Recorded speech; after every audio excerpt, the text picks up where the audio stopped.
Bon, moi qui suis les guerres et la propagande de guerre et la désinformation depuis 20 ans, tout ce que je viens d'entendre, là, ça en fait partie. Et je voudrais rappeler cette phrase du Premier ministre britannique Lloyd George. En 1914, il disait « Si les gens savaient à propos de la guerre, elle serait arrêtée tout de suite, mais les gens ne savent pas et ne peuvent pas savoir. » Et cette 20 années d'études sur les guerres et tous les prétextes de ce genre et tous les mythes qui ont été fabriqués comme ça m'ont amené à penser qu'il est très important que les gens qui nous regardent et qui nous écoutent réfléchissent que dans chaque guerre, on applique ce que j'ai intitulé les principes de la propagande de guerre. On ne peut pas évidemment dire qu'on fait la guerre pour le pétrole, pour le gaz, pour le fric, etc. Donc, il faut travailler l'opinion publique.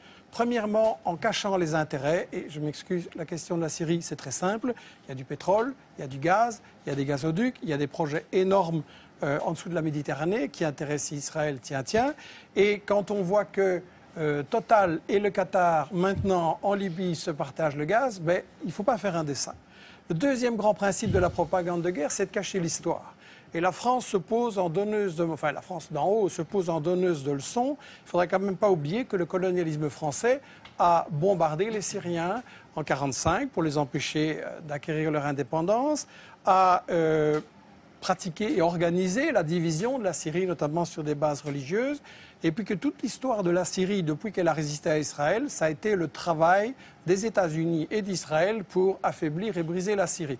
Et Roland Dumas disait il n'y a pas longtemps qu'il y a 2 ans, on lui avait dit à Londres, on prépare quelque chose contre la Syrie, est-ce que tu veux en faire partie? Il avait dit non, 2 ans avant les manifestations.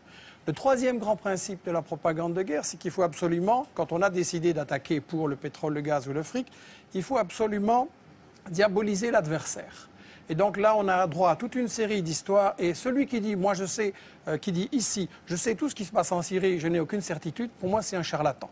Je pense qu'il n'y a pas de guerre propre, je pense qu'on a vu des atrocités des deux côtés. Et je pense que quand on se réclame de la justice, dire avant toute enquête, je sais qu'il va falloir faire quelque chose et je sais qui est coupable, c'est pas sérieux. Un tribunal qui jugerait comme ça ne serait pas accepté.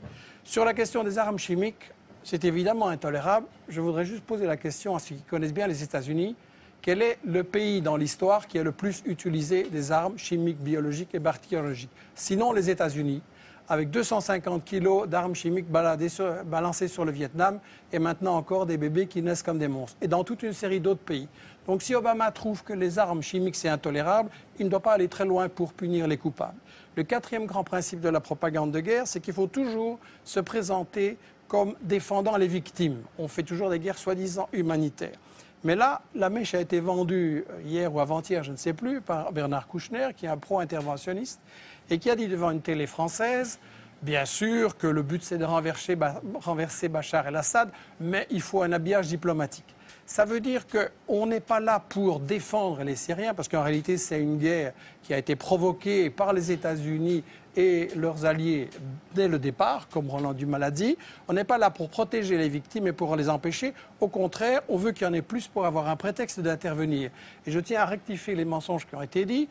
Le gouvernement syrien est parfaitement d'accord de négocier. Et ce sont les États-Unis, la France et le Qatar qui ont dit non, on ne négocie pas, on veut gagner militairement sur le terrain. C'est-à-dire que Bachar el-Assad a dit qu'il voulait bien négocier. Oui, tout à fait. Et le cinquième et dernier principe de la propagande de guerre, très brièvement, c'est qu'il faut monopoliser le débat et empêcher les opinions adverses. Et donc, on a dans les médias français un alignement sur cette propagande que vous avez montrée là au début. Et quand M. Hérault s'amène en disant j'ai la preuve sur les armes chimiques et qui commence par répéter dans son discours pendant des minutes et des minutes tout ce que tout le monde sait et que personne ne nie, et puis qu'à la fin il dit les services secrets m'ont dit que c'est Bachar, il n'y a aucun journaliste pour dire oui mais les preuves un peu sérieuses s'il vous plaît.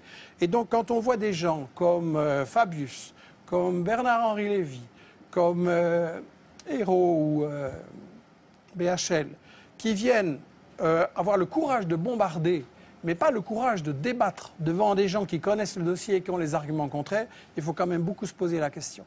Et j'insiste sur cette question des 5 principes de la propagande de guerre, parce que, et ce sera ma conclusion, l'année prochaine, vous risquez peut-être de m'inviter sur l'Iran ou sur l'Algérie, ou sur le Venezuela, ou le Congo, ou l'Érythrée, ou le Zimbabwe. Et ça va être chaque fois la même comédie, chaque fois avec les mêmes arguments.